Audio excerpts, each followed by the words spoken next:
Greetings, it's Ian from RTO here. Welcome to another classic album review, and the penultimate one, because we are changing things on a Monday in April.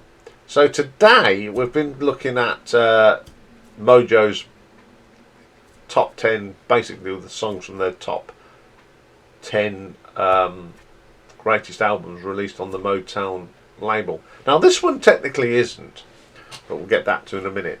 So the artist we're looking at is Stevie Wonder, born Steveland Hardaway Morris in 1950. Great pioneer in funk, soul, jazz, pop, a one-man show as well. Absolutely wonderful singer and has a great reputation. Now the album that Mojo have put on their list, they put it at number 2 on their list, and that's his 16th album that was released in 1973, Innervisions, and it's on the Tamla Motown, which is a subsidiary of Motown Records itself. Tamla Records was established in 1959 and is a subsidiary for mainstream R&B and soul music. And other artists that have appeared on it are Marvin Gaye, Smokey Robinson and the Miracles, the Marvelettes. And then it was sort of disappeared and it reactivated in 1996 as a reggae label. So it's gone the full circle. So Stevie plays a lot of the instruments on here. It's properly a one-man band. So, the first track on here is a great opener. It's called Too High. Very soulful. A change in direction on what we'd previous heard from Stevie. He had gone away from the more that classic sort of Motown song you had with songs like Uptight and etc. So this has gone more soulful. It's a great vocal from Stevie and it's a really strong start to the album. I like this track quite a lot. Up next is Visions.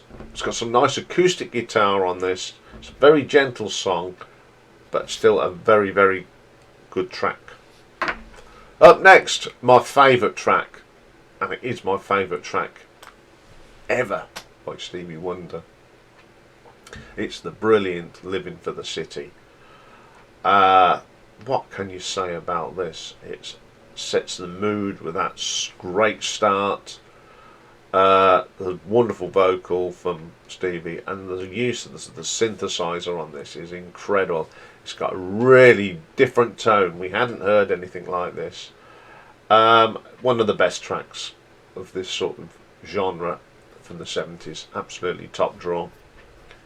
Then we get Golden Lady, which is the last track on side 1. Now it's not my favourite track on the album, but I still like it. If you get what I mean, it's just the vocal on it. It's ever so good and strong.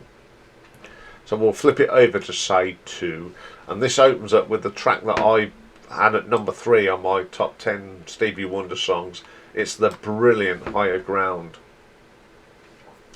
dominated by that little funky sort of riff on the keyboard. The electric piano really carries this song, and it's a really good vocal from Stevie again. I do love this track.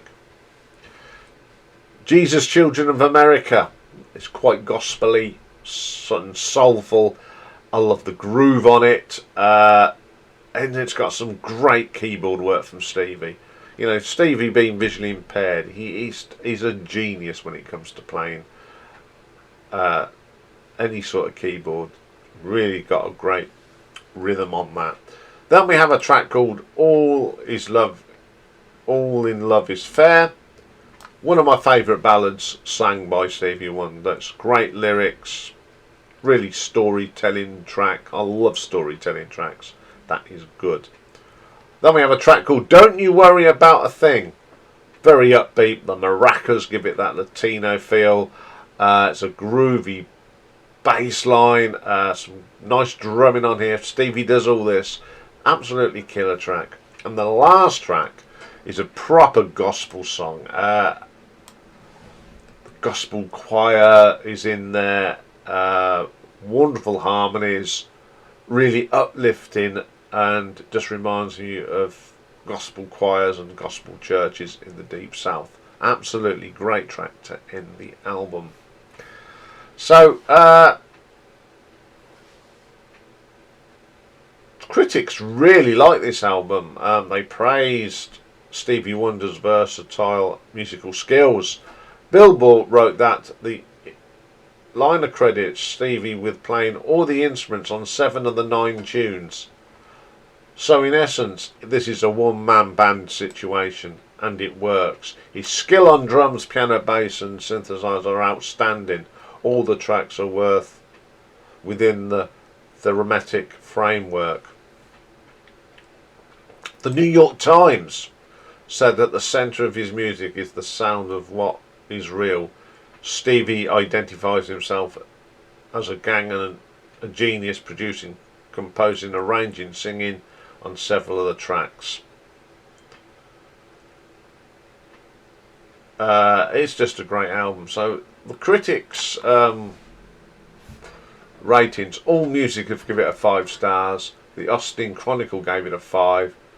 Even Chris Gale gave it A, which I'm shocked about. Encyclopedia of Popular Music 5. The Great Rock Discography 10 out of 10. Los Angeles Times 4 out of 4. Music Hound Rock 5 out of 5.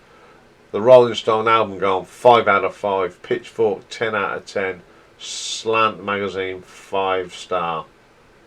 Says it all really. How did it do in the charts? Got to number 8 here in the UK.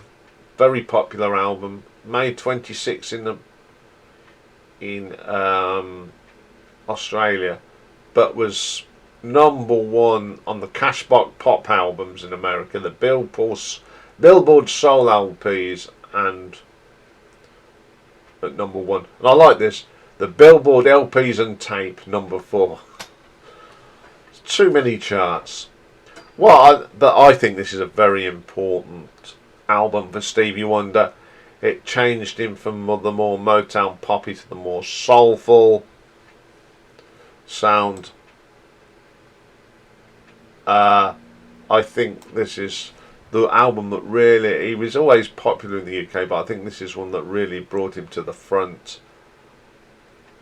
And it's a great album. Even I like this. I do like listening to this album, and I'd come across it when I was doing just bits and bobs. I wanted to find out the album that Living in the City was on, and I found it and I loved it. So I'm going to give this album an RTO ranking of 8.3. So there we go. We got one more classic album, but look out to what's replacing it on April the 1st of all days.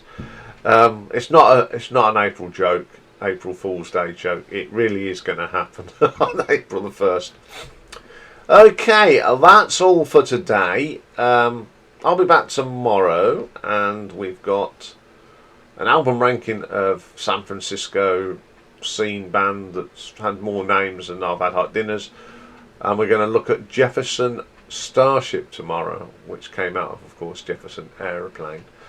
And also tomorrow, retro ranking. I'm going to pick my favourite US TV cop themes as well. So that's all for tomorrow. Have a good day, everyone. And the sun is out and it's nice today, so we're going to have a nice day. Bye for now.